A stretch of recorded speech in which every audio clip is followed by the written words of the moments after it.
little breaking news here. Just one day before the New Hampshire primary, the FBI formally confirms that it is indeed investigating Hillary Clinton's use of a private email server. Let me bring in Pete Williams very quickly. So, Pete, what's the point of this letter? Why did this become a formal confirmation? Why is it out?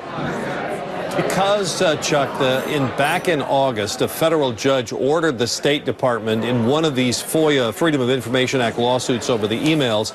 The judge said to the State Department, well, why don't you just ask the FBI what they're doing? So the State Department did, and the FBI wrote back then and said, sorry, we got nothing for you on that. Now the FBI says, okay, we've acknowledged generally in some public statements and congressional testimony that we are looking at this.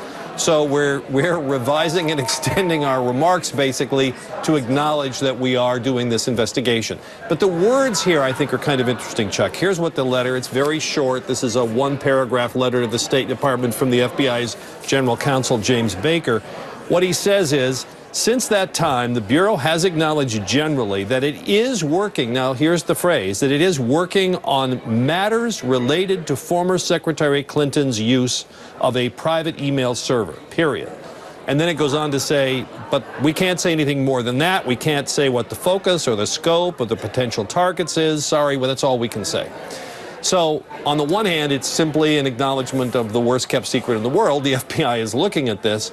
On the other hand, I suppose there'll be lots of people trying to read a lot into this, and probably without much success, of what it means, the way they describe it, matters related to her use of a private email server.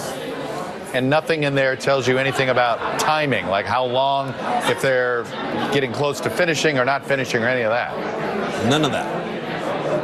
All right, Pete Williams with the worst kept secret in Washington, but finally confirmed. Thank you.